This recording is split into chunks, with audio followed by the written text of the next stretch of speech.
Okay, you're welcome to our 26th book review. We have been reading the book Undistracted, Capture Your Purpose and Rediscover Your Joy by Bob Goff. And you're welcome to today's session. We have a lot of distraction around us, and in every area of our lives, there are distractions. But how do we things like crazy headlines, which are very distracting, scrolling down our phones, and an endless to-do list in our lives, so many things. Sometimes you're thinking about the decisions you're going to make. Sometimes you think about them too much. Am I with the right person? Am I married to the right person or not? I have made so many mistakes in my life. What does my future look like? And it was very interesting reading this book. I have an interesting friend called Kathy, who is here on the call. And I would bet she's the co-author of this book, because she is the one person who I think in my life keeps me in my true north and not getting so distracted by things. And it was nice to read the book and realize that we are all human, we can be distracted, but the ability to be able to understand what those distractions are and being able to understand them. So today's session is going to be 1 hour. We are going to go read through and just discuss the book and the lessons we've learned. You have access to the chat to be able to comment. Then you can also raise your hand. I'll be able to allow you to speak. And you can just share with us what you learned, or generally in life, what have you picked up around distractions, and how have you managed as an individual not to be distracted by the things around us, to be able to keep to your true north and to be able to achieve all the things you want to achieve. So you're welcome. We have had an interesting back-end discussion with Claire and Kathy, and we are hoping to be able to share some of the lessons that we've learned and some of the stories that are relatable to us, the book. You're welcome. And you can start us off, Claire, with the first chapters of the book.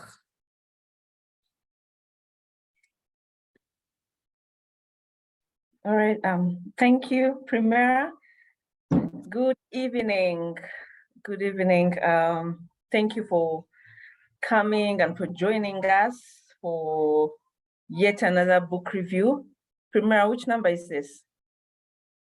I don't know. 26. Book 26. Oh, yeah. So thank you so much for coming. So today we're going to review a beautiful book. It's not the first book that we're reviewing by Bob Goff. We read Dream Big in September last year. And the character of his books is really humorous. And they're based on stories. So you find that every chapter is based on a story. And for me, it was a very easy book to read because it had stories. And so I remember the chapters by the stories that were put in the chapters. So we're going to go chapter by chapter. I'm going to share a few things that I learned from the book. Like Primera said, we live in a world of distractions. I was telling the panelists when I logged on that I had to rush here because I'm from work and I had so many things I had to do before getting to this call. And so our lives are very, very busy, especially women in the working class. And so this book is very timely to help us, keep focus in the different areas of our lives. So chapter 1, the title was The Destruction of Distraction. And it calls us to live a life of purpose. And I think that's a very good place to start. And he starts with a story about landmines. Now, if you know about landmines, I think they were mainly used in the war in the North, but also I remember there was a scandal when Princess Diana, the late Princess Diana of England, walked through a landmine unprotected. And a landmine, when you step on it, it cuts off your legs. And so he starts with that story. They had visited, I think, an area between Iran and Iraq, and he saw a sign like that showed that there were landmines, and he couldn't tell whether he was on the side of Iraq or he was on the side of Iran. But when he looked closer to the sign, he actually realized that the sign for the landmines had been moved. So they were standing in the middle of the land, like the mine fields. And it's that image shows the kind of life that we have. What are some of our distractions? Maybe you can type some of the distractions that we have in our lives. He listed a number of them in the book. The social media is one of our distractions. Primera, which other distraction? There, I can't. Someone says social media. Too many meetings. Too many meetings. Yeah, that's a. Yeah, so there are a number of distractions that we have. And in this chapter, he tells us that we need to be like horses. He gives the example of horses throughout the book. He had a farm of horses. And when you're trying to ensure that the horse is not distracted by the things on the side, they put blinders on the side that look like flaps or flags. And these stop the horse from looking on the sides. And so from chapter 1, he suggests that we should have blinders on our eyes so that we can look straight ahead. And how do you do that? How do you look straight ahead and yet you have so many things that need your attention? And so throughout the book, he guides us that unless you have a clear purpose in life, you will not be able to stay focused.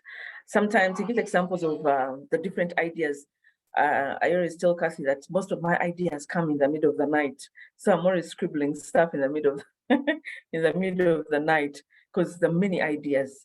You want to start this business, you want to do this job, you want to do this course. How do you choose? And so he gives examples that we need to be very mindful of the different landmines that are in our path. So the first step towards creating order in your life is destroy the distractions. It's like social media. Social media, unless you tame how you use your phone, you find that most of the time you are using your phone and your assignments are not met. And in this chapter, it talks about the different projects. You start the day, you need to have your audit, for example, of one day. If you're to make progress from the beginning in the morning to when you've come to the book review, you had 3 assignments. You were supposed to finish the 3 assignments or the assignments of the week. It's Friday. Why aren't the assignments done? It's because of many distractions. So he suggests that we do an audit of our time. When you're doing an audit, you don't just indicate, I picked up the phone, I went out for lunch. No, the small discussions at a friend's desk, the small trips to the water cooler, all those small distractions, the TikTok that you watched for 2 hours, all those distractions. When you list the distractions, you will be able to destroy them. So in chapter 1, he suggests watch out for the landmines, put on blinders, and then have a life audit and a time audit.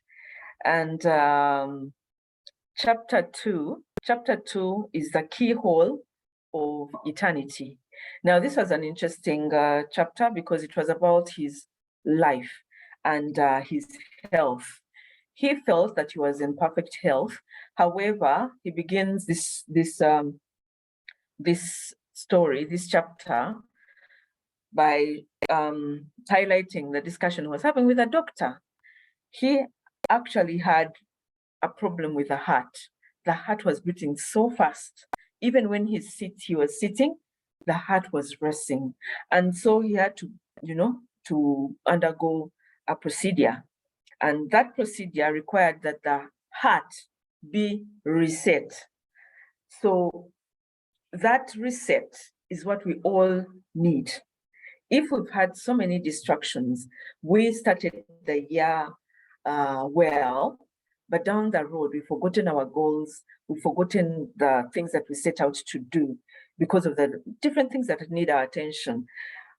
In this chapter, he talks about the fact that we all have an appointment with mortality. That I thought that statement was really powerful. We all have an appointment with mortality. And when he had an issue with his heart and had to undergo this procedure, he had a time of reflection. Many of us were very, very mindful and thoughtful during COVID-19 because the lockdown, because it gave us an opportunity to have to rethink our lives. We lost so many people, we lost family, we lost friends, we lost colleagues. And at that time, we used to think, oh my God, anytime this air can actually be snuffed out of my life. But as COVID-19 is slowly a thing of the past, you find that people are back to normal, back to really aimlessly moving around. And so this chapter talks about the fact that we all have to think about eternity. You can imagine a keyhole. This surgery was he was looking through a keyhole to eternity. He was like, oh my God, what if I die today? What will be my legacy? And so he says that the clarity, take care of your heart and grow your mind, and you will live a life loaded with legacy. He asks us to reset our lives, reset our hearts by resetting our lives. One, we need to have clarity of purpose. Do you have clarity of purpose? Undistracted energy, selfless love, and unselfish pursuits you bring to the world will be your legacy. What are the things that you're doing that are selfless? We live in a world of me, myself, and I. What are some of the things that you're doing that are selfless? What are you giving back to the world? Everything else, when you reflect on that, clarity of purpose, undistracted energy, selfless love, and unselfish pursuits, you will find that everything else is just a distraction in comparison. So the keyhole to eternity tells us to look at our lives and think of selfless ways of how to give. Then I'll go to chapter 3, then Primera will continue. And chapter 3 talks about breaking free by coming home. I found this chapter very interesting because he talks about his prison visits. He had a prison ministry, and he used I think up to today, he visits prisons to minister to the prisoners. So one of the prisons that he was going to had really people who had life sentences, those who were really waiting for death row. They had an actual gas chamber in that prison. And going to that prison always reminded him of the value of freedom, the freedom that we all enjoy on the outside. But on one of his visits, the electricity went off and he was in the visitor's room. So when the electricity goes off in prisons, you go into lockdown. And so they remove everything, lights, everything, so that these prisoners don't get ideas. So they locked down everything, and there were sirens, and he was there for, I think, 3 to 4 hours.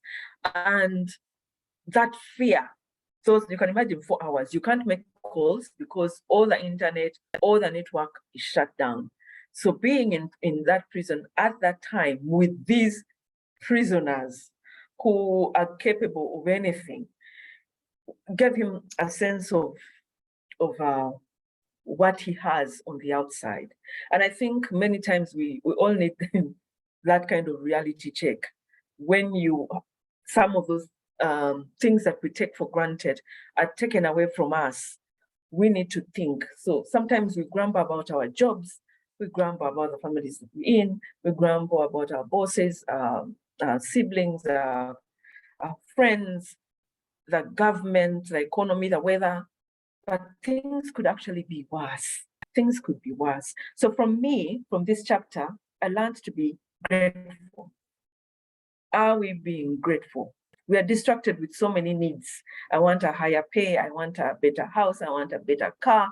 These are things that are pulling our attention all the time. And so if they're taken away, then you realize that things could be worse. And when he's concluding that chapter, he talks about one of the prisoners who called him, and I think after that experience, called him and said, "I'm on the outside." And he was in shock. He was like, "You're on the outside?" "Yes, I've been released." He said, "Wow, how does it feel to be released after such a long time?" And the prisoner said, "I have pockets." You can imagine the fact that I think he was wearing trousers and he had pockets. Maybe they were wearing shirts, I don't know. He didn't have pockets in prison. But just having pockets on the outside was something to be grateful for.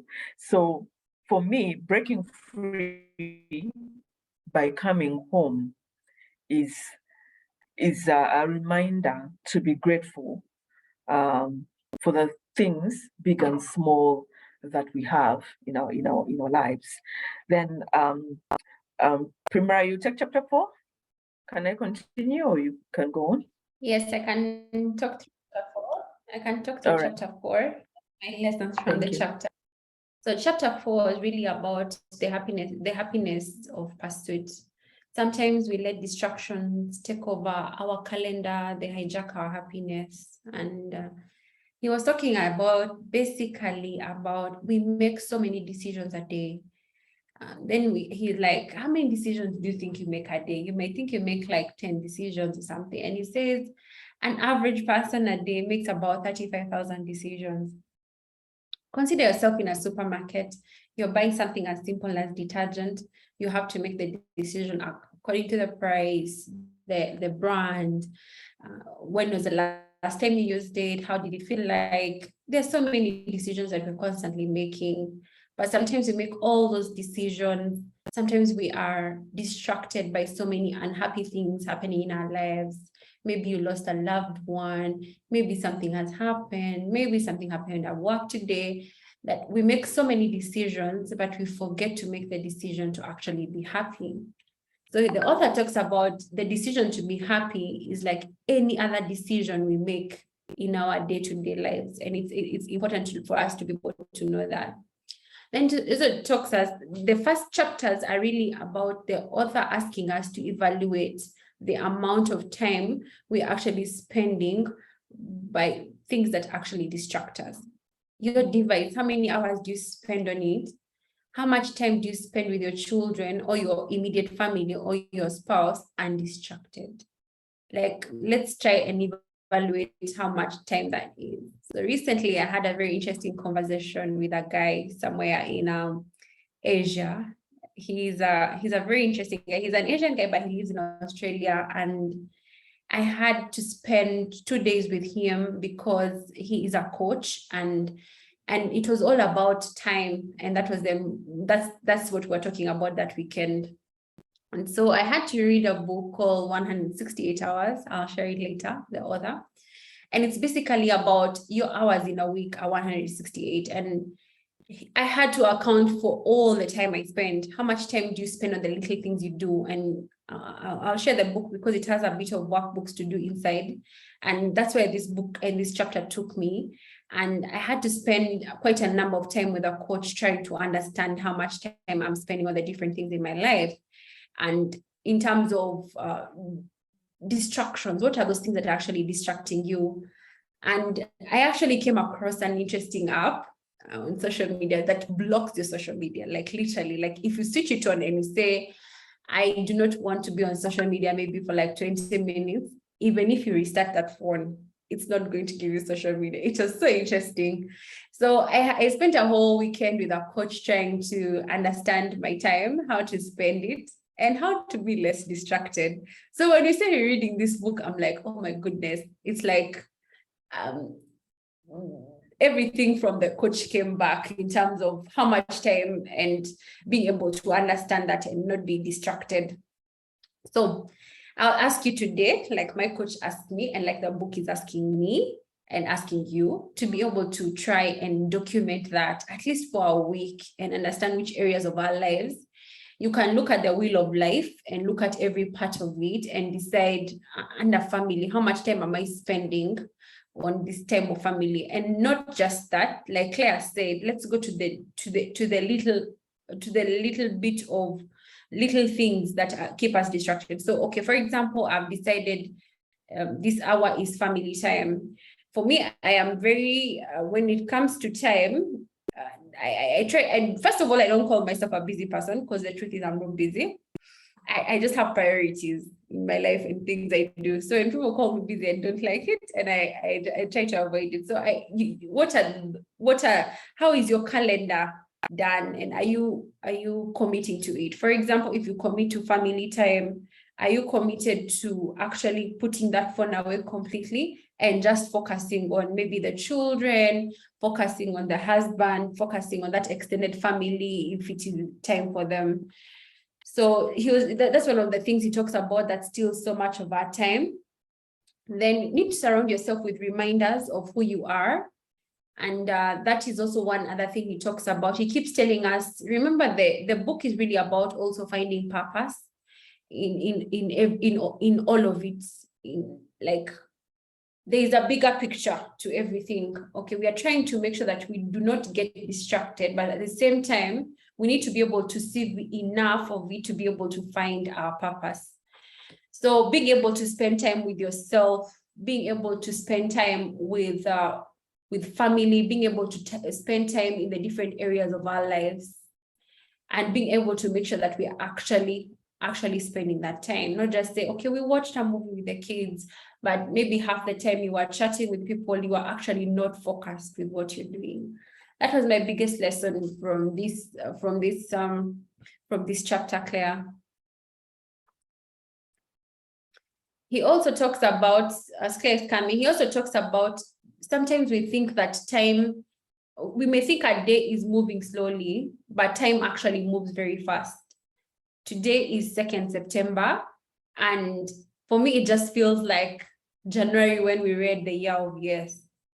It just feels like the other day. Like if you tell me we have read all these other books, we've read 8 books, and I'm like, where did the time go? So a day may look like it's dragging, but all in all, time is moving very fast. Thank you. Over to you, Claire. Thank you, Primera.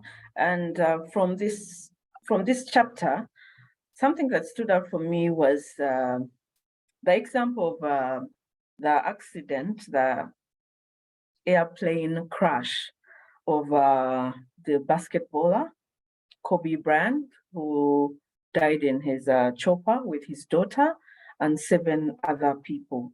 When they investigated, they actually realized that the pilot was distracted. He was distracted by conversation and the rest of the people. So he did not see that he was flying into a cliff. And before he could, realize it, 7 people, including Kobe and the daughter, had passed away. So the distractions that we have in our lives are very dangerous, because while we are pursuing something else, you find that we are exchanging it for the bigger things in life. And at the conclusion of that chapter, there is a statement that says that the days are long, but the years are short, like Primera said. If we fill our days with trivial things, you will look up one day, and a year or a decade or half a century will have passed. Decide to be happy today. And so as we go to chapter 3, that's something that we need to be very mindful about. So chapter 5. So chapter 5 says, how many fingers am I holding up? And this chapter is about his academic life in nursery. He was not a brilliant child. Throughout his academic life, all the way from kindergarten, they had 2 classes, the bright kids and then those that were a bit slower. And he was always in the slow class. And so throughout his life, he knew that that was the trajectory of his life. He had issues, lots of issues of indiscipline, lots of issues in studying, and many times he felt he needed to drop out of school and get a job and do something else, because academics was becoming a struggle.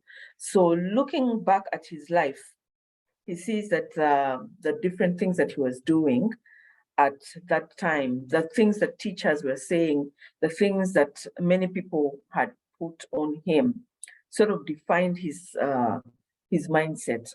And for years, until he broke that, he felt that he was a failure in his life. And so throughout the chapter, he talks about how some of the failures in our lives define us. For example, you fail PLE and you think the life has gone.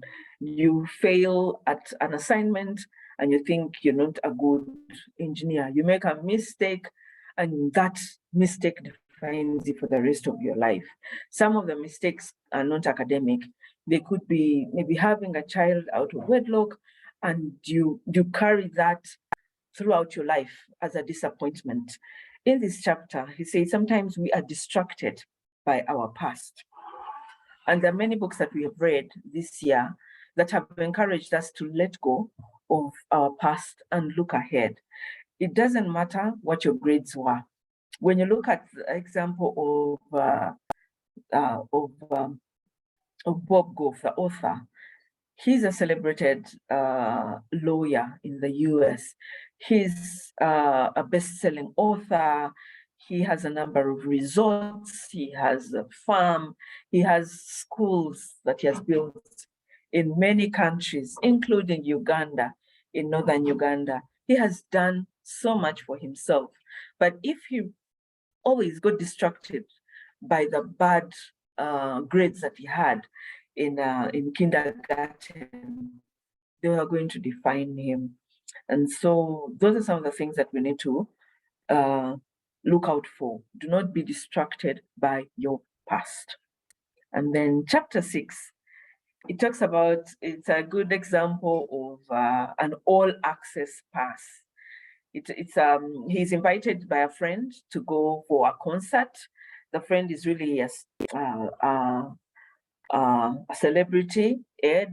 He had a concert and he asked Bob to go for this concert. Now, he told him that he had left an envelope with his ticket at the entrance. So all Bob had to do was go claim the ticket and then go to the section. So every single time when he got the ticket, he went to the first section and the person said, no, this is a wrong section. Please, go to another section. So if you've attended some of these musical concerts, there are classes.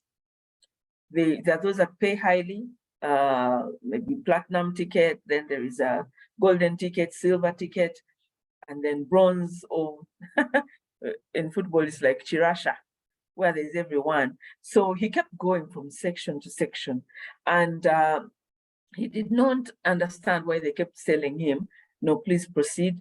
This is not your section. You can go to another section. And then he met a third bodyguard, not a bodyguard, a bouncer or something like that. And the person says, do you realize the kind of ticket that you have? This is an all access ticket. You can actually go anywhere you want. You can sit next to the stage, you know? So he had this all pass ticket and he did not understand the power of that ticket.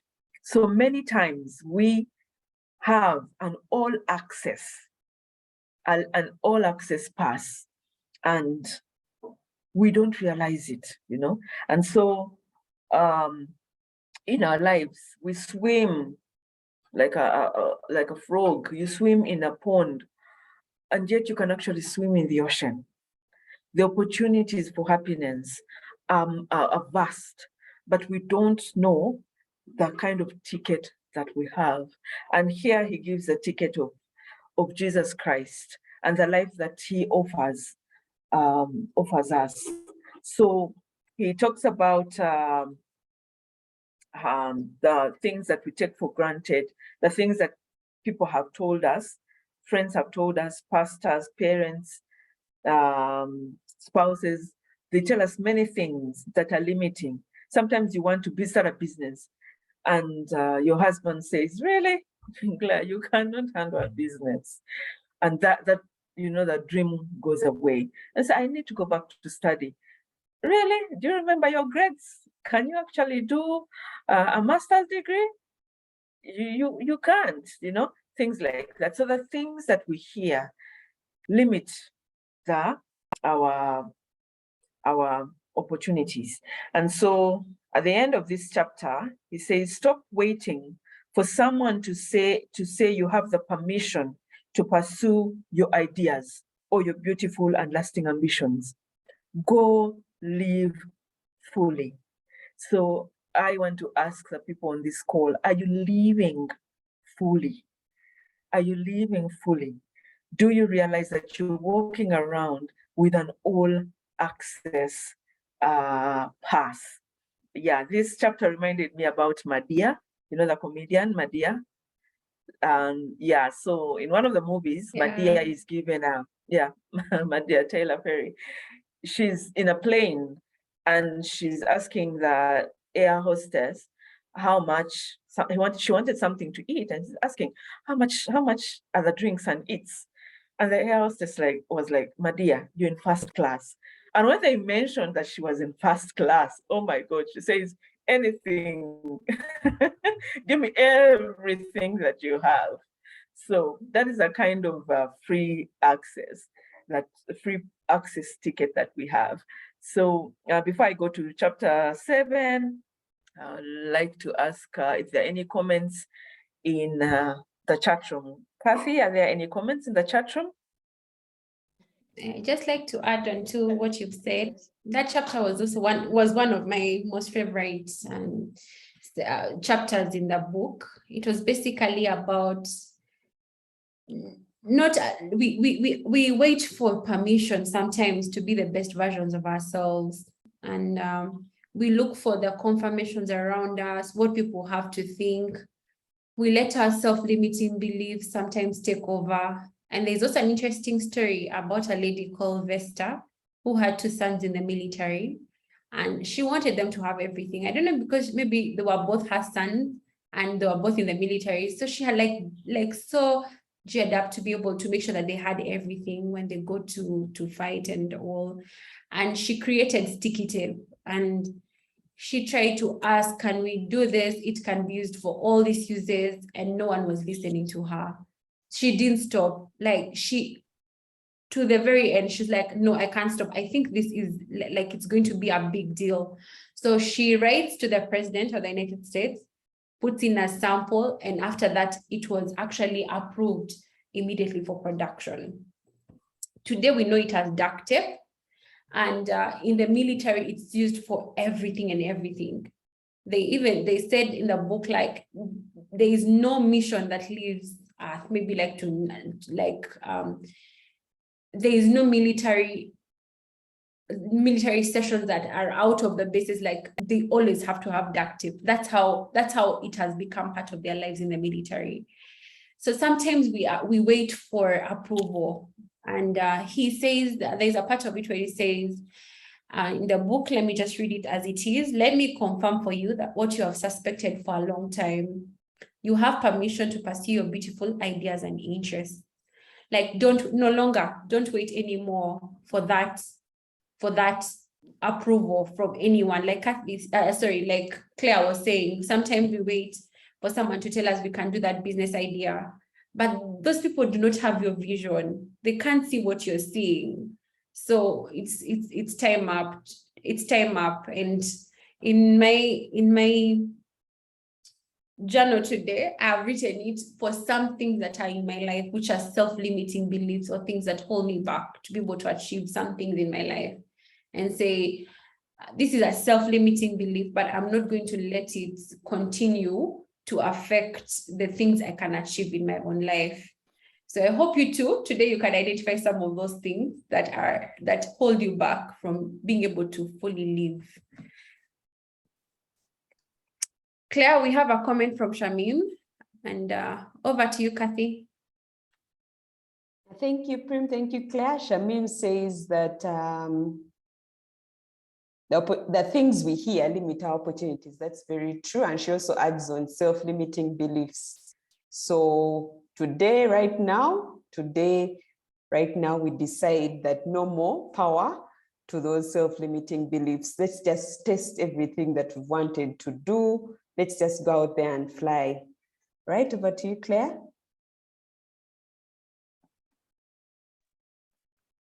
Thanks, Kathy. One of the, I don't know whether the whole book was my favorite, but chapter 7, Jesus in the room. Now, this was very, very interesting. He was in a room and there was some guy seated there, and the guy kept, looking at him closely. And so everyone who was going through the room was smiling at the guy, and he was wondering, is he famous? As in, like, he was wondering the kind of vibe that everyone was, acknowledging this guy. And the guy kept looking at him, but because he was not, like, was distracted, he did not actually understand. He did not look closely to at the guy, and he just recognized that the guy had blue eyes. And after he left, both of them, the man and himself, went to another room. A colleague of his told him, but by the way, do you know that guy? And he was like, no. And the person said, that is Jim Caviezel. Now, Jim Caviezel is the one who acted the blue-eyed Jesus in the Passion of Christ. And Bob says he could not believe that he had been in a room for over, I think, 2 hours or something with Jesus and did not recognize him. So many times we have opportunities, they're there before us, and we don't take these opportunities up. Why? Because we are distracted by many things. We are distracted by worries. We are distracted by the things that we are doing, the gossip, the trends, the Twitter, and I have to post, I have to update. While we are doing all this, life is passing us by. And so he says, he could not believe that Jesus had been, he says it in a very comical way, that Jesus was in the room and he did not recognize him. I think it's very similar to when Obama was on a train and the man next to him slept throughout. He was too fatigued and slept throughout. And then a photo went viral of the man sleeping and Obama standing over him on a train ride. Now, in this chapter, he says, he compares it to the tides in Hawaii. And he talks about some of the tides that are slow. These tides actually distract us from our ambitions. They distract us from our relationships. They distract us from joy. And so we need to be very mindful of who is in the room. Sometimes it's the wrong company. For many years, you don't know why you're hanging up with friends that do not add value, with peers, with groups, with cliques that do not add value. Sometimes we tell our teenage children that avoid crowds, avoid groups and cliques at school, and yet we have our own cliques in our workplaces that do not actually add value to us. So we need to be very mindful about the people that we have let into our inner room. Are they serving you right now? And do they need to be there? And so we need to look at our room and recognize the people around us. And that's chapter 7. So we could go chapter 8. Primary, you have something to add? Chapter 7? It was really, for me, chapter 7 was really about it was really about, it's still the same thing about the distractions that we are having, being able to understand, to see the most important things in the midst of it all, and being able to discard them. Same thing. Yeah. Okay. Thank you. I'm just going to go through the rest of the chapters. There's one of stalking. Chapter 8 talks about no stalking.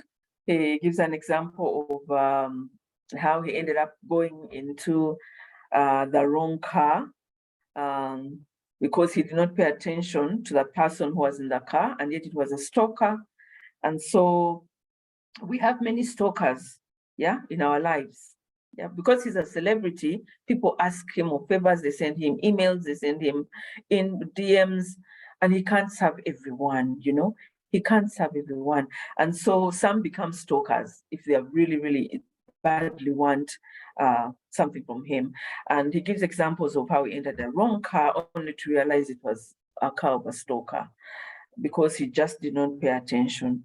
And so we need to be mindful of the different stalkers in our life that try to distract us from doing the right thing. And we have many of those. You start the year well, and you find that something distracts you. A stalker tells you, you know what, help me with this, divert this, help me with my project, and you end up being diverted. Chapter 9 is about tooth fairies and shrinking airplanes. He gives examples of two little girls who had a different experience. One always saw the plane, the way you look up. When we were younger, we used to, whenever we would hear the sound of a plane, we would run out and see it in the clouds. So when the child finally got on the plane, the girl asked the mom, when do we get smaller? Because that's a vision that the child had, that we will get smaller when you enter a plane. So she kept waiting for them to become little planes, and that's because of her perspective. And then the other example was another girl, I think a child who fell, tooth fairies. We tell our children that there are tooth fairies that are putting money under their pillows. And so one of the kids stayed awake, and so the father putting money under the pillow. And so he went to the neighbors and said, I finally know who the tooth fairy is. And so that he assumed that the tooth fairy is that one person who keeps giving people money, and he had discovered who the person is. So these tooth fairy things, the things that we distract us from bigger visions, some of the things that he was trying to address in this chapter. And so he says, there are things that once distracted us may keep holding us back, So we need to be very mindful about that. And he talks about, again, the debt that we have with mortality, and you don't know when that death will come. And chapter 10 talks about count yourself among the stars. Yeah, count yourself among the stars. Are you counting yourself among the stars? He gives an example throughout the chapter. He talks about Keith Green.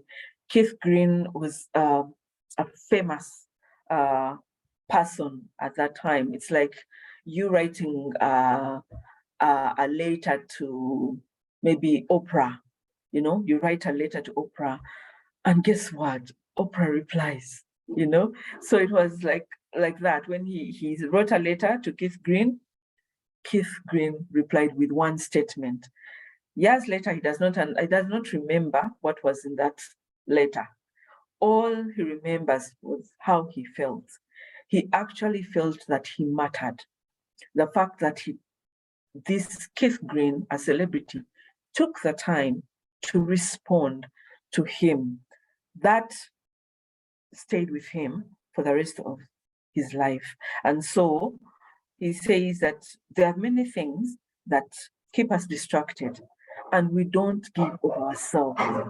Now, he gives an example of that celebrity who took time to make a connection with this young man. So in your life, how much do you stop and give back? How much are you sharing of yourself? And so we need to be able to count ourselves among the stars. And then chapter 11 is about forgiveness. You know, chapter 11 is about forgiveness. It sees fire. Now, it's let me see that. Yeah, it talks about forgiveness. Many times he mentions about the statement, common statement of holding anger and bitterness in our hearts. It's like drinking poison and wishing that the other person would die. And that is what we carry around. Anger can also be a distraction. Anger and unforgiveness can stop you from progressing in life. If you're angry about a broken relationship, it will stop you from progressing to another relationship. You cannot be blessed until you actually cease fire and find forgiveness. In chapter 12, chapter 12 had an interesting mistake. Someone in the bank had actually made a mistake and added a zero. You know, he was supposed to have a check of $1 million US. He's talking about a friend who was supposed to have a check of $1 million US. So he was out and I think playing golf or something, and the bank people kept calling, and he was like, why is everyone calling me? You know, why is everyone calling me? Until he got irritated and picked up, and the bank manager was like, sorry, we made a mistake. We added a zero onto your, which made it 1 billion shillings, you know, and you cannot cash that check. So you can imagine the one wrong button and the mistake it can create. So here he says there will be times in our lives when we push the wrong button. You can push the wrong button at work. You can push a wrong button in a relationship. You can make a wrong decision. The inevitability of a mistake does not mean it is any less painful. So in our lives, we are going to make mistakes. Like I said before, we should not keep our eyes on the mistakes. If you keep your eyes on the mistakes, you will not be able to progress. Chapter 13, I don't know whether Primera you can talk about Pinocchio's nose, the little boy who became a wooden toy.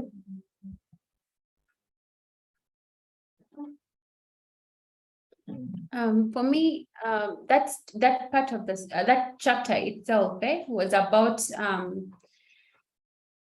the last part of it was really my best. Yeah, as you journey forward, a couple of good things will come your way, and a few bad ones too. Don't be quick to respond to them at all. And then also being liberated from that level of cynicism and hatred, to be able to see and to learn from your past, yeah, and then living in constant anticipation of what God has for you and what God has for next, like looking forward instead of looking backwards. Thanks, Primera. And I think that chapter also talking about keeping up with the Joneses as in wanting to please people. He gives an example of how he was showing off, how he rides horses, and he ended up falling off the horse. The thing is that he could not ride the horse, but he was embarrassed and all that. So many times we want to show off to people that we have a perfect life, we've got everything together, and yet we're struggling with depression in many areas of our lives. So here he tells us we need to be real. We need to be real. If we need help, we ask for the help. Yeah. So sometimes trying to keep up an appearance can keep us distracted from our real purpose and calling. And then in chapter 14, it talks about the misadventures of a serial reject. Here he gives this example of the many disappointments that he had in life, many jobs. You find that the answer is always no. And in a corporate world, you find that we are always like, you're applying, you never get called back, you never get to the interview level, you try this relationship, you're always rejected, you try this business, it's always, everything is always, you're always rejected, nothing works out for you. That can also be, if you drill on that, and if you don't have a clear understanding of God and the purpose that he has for your life, you will be distracted by these disappointments. And he talks about many people who have been successful, and even his own success has come out of failure, has come out of people saying no and being rejected. So we need to be able to understand, have a connection with God, and understand that he has a plan for each of our lives. In spite of the hurdles that we get, God has a plan. And so here he says God is in control of everything, but we need to stop being distracted by thinking we can control all the outcomes in our lives. Instead of becoming distracted by the different surprises, we need to take responsibility where we need to and take action where we can. And so that chapter was really, really very, very deep for me. And then chapter 15 talks about stop chasing the horse. He acquired a horse. I think it was a racing horse, but he acquired it for $1 because it was injured, and the owner just wanted to, because horses are very expensive.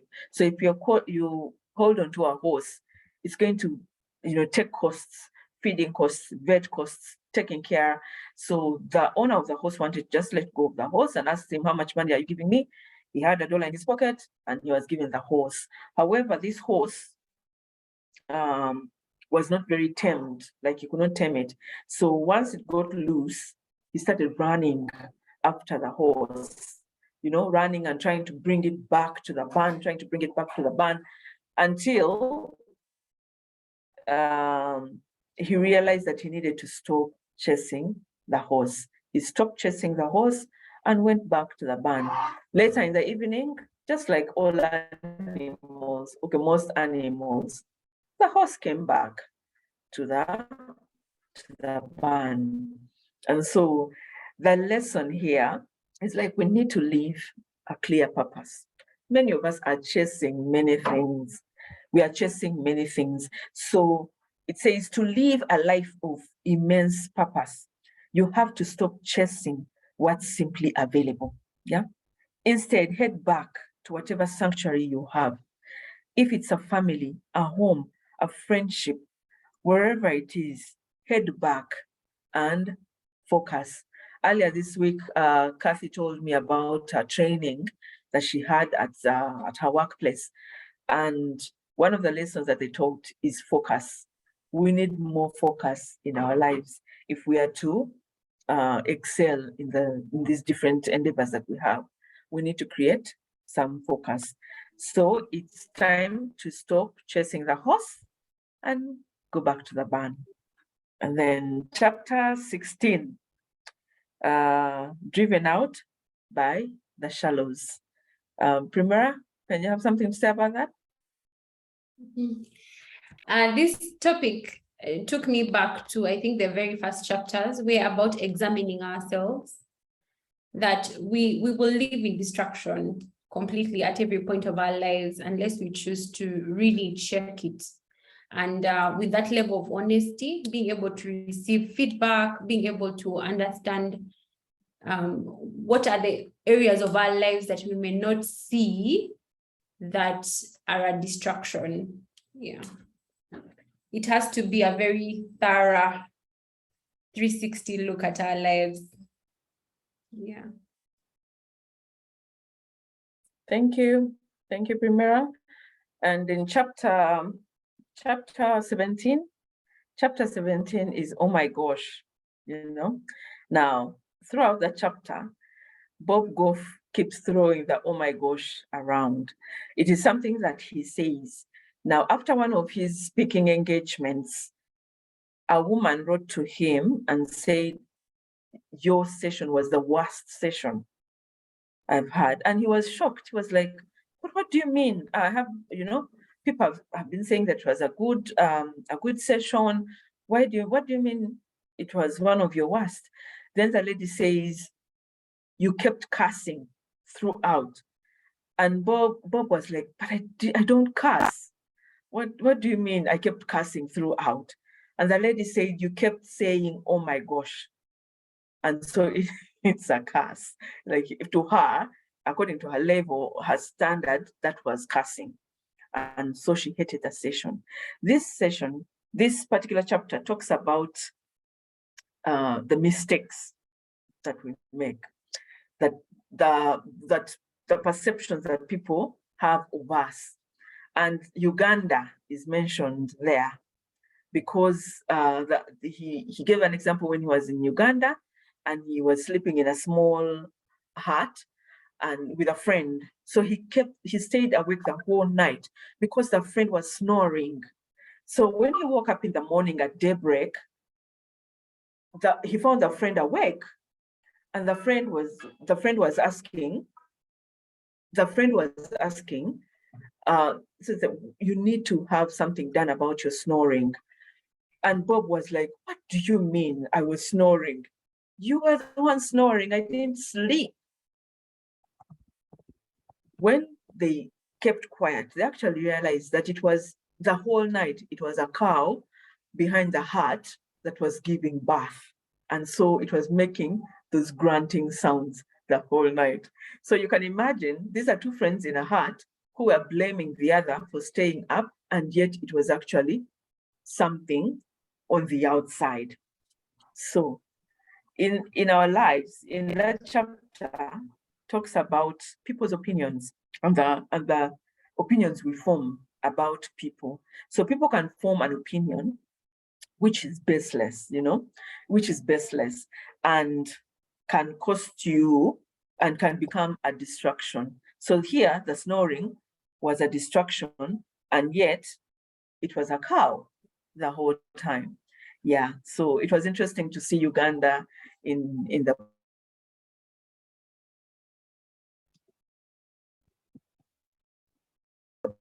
in chapter 18, it talks about 5 minutes from now. Now, this is an encounter that he had with someone called Mr. Wilson. So Wilson offered to give him a lift from the airport. And he was an old guy. And so he was talking about his family how he had a bad experience in one hotel.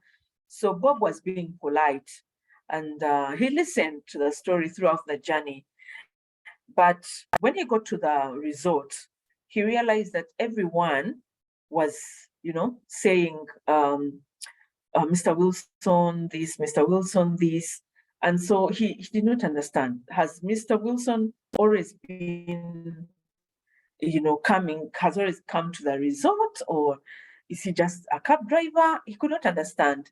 Later, he asked him, who are you? And he realized that Mr. Wilson was actually the owner of that resort and many other 5-star or 4-star resorts in the US. Now, he actually owned a chain, a hotel chain. Yeah, he was important because he was known. He was known and loved by the people around. Now, he was trying to tell a story throughout their journey, but because Bob thought he was a driver, he was distracted, and he just did not listen to the story. Now, the story was saying that he had a bad experience in one hotel. So when he came back from that visit, he decided to buy his own or start his own hotels. And one of the things that he decided, as a standard, every hotel room had to have a Bible. Yeah, because there are things that he wanted in his service. And so he decided to create his chain of hotels and put a Bible in every hotel room. Now, here, we are distracted by small things. Sometimes we meet people who can open doors for us. Sometimes we bypass an askari, we shout at a personal assistant, we, make smart remarks to receptionists. These people may actually help open doors for you. And so let us not be distracted by the trivial things around us. You might have a Mr. Wilson in your room without even knowing it. And then chapter 19, I've run through because we promised to have 1 hour of this session. So the last chapter, which is chapter 19, it talks about finish your work. Finish your work. And he talks about a valley called Ono. Now, Ono is it's the name of the place, but it's pronounced Ono, Ono Valley. So we have in our lives, we have many things that we do, and we have to remark, oh no, not again. You have done this and another rejection comes. You have tried this venture, again, you have another letdown. So in this chapter, he says that throughout the lives that we are given, it is in the valleys that we grow. It's in those unknown moments that we make our business idea better. If you've watched maybe the Dragon's Den, many people come, present, pitch their ideas, and they don't get that funding. But some, if you go back and try and look at the names of some of the people whose ideas were rejected, they actually go back and improve, and improve on the ideas and the concepts, and they become, best-selling items and ideas, and they make millions from these ideas. So from the different unknown moments that you go through, it is when character is formed, it's when ideas are actually birthed.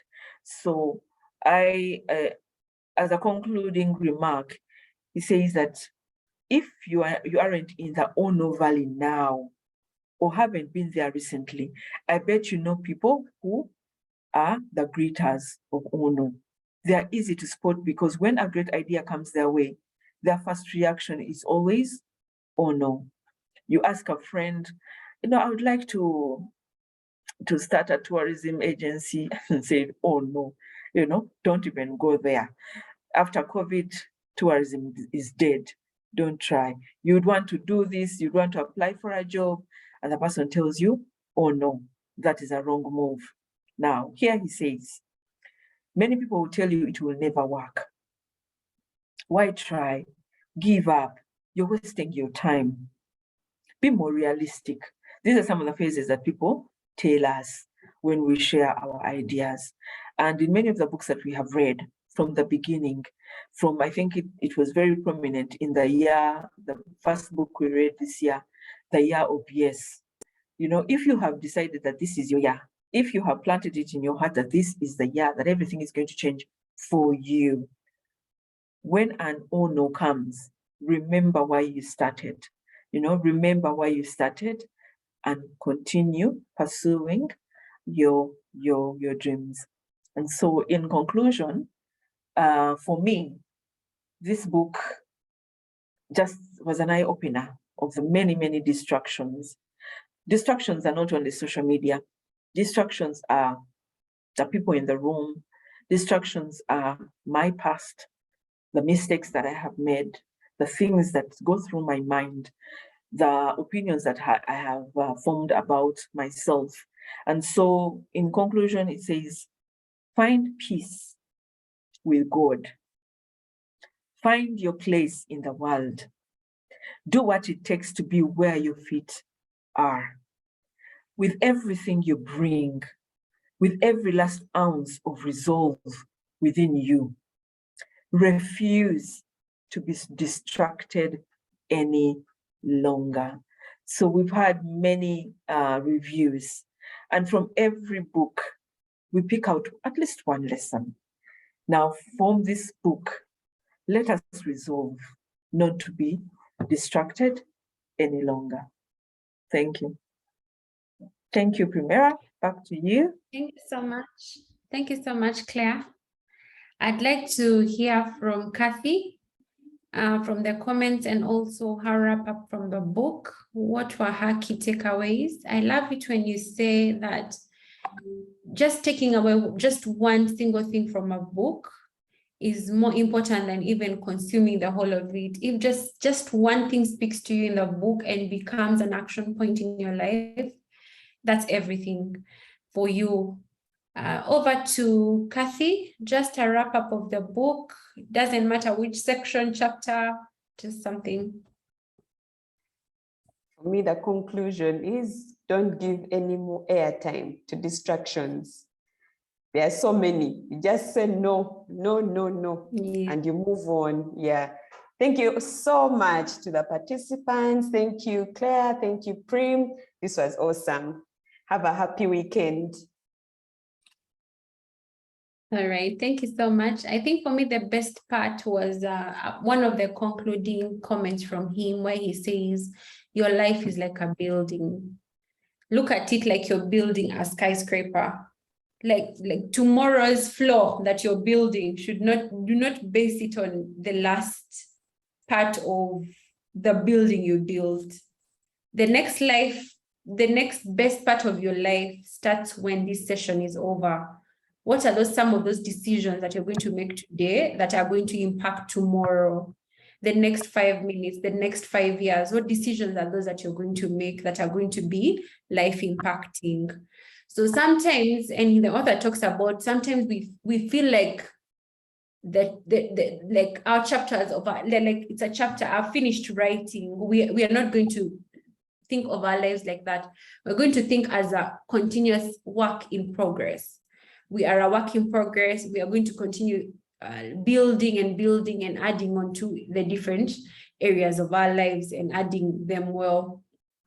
So let's go out, continue building our lives and building the lives of those people we love in all areas of our lives. And yes, live undistracted. Thank you. Thank you. Thank you, everyone, for attending.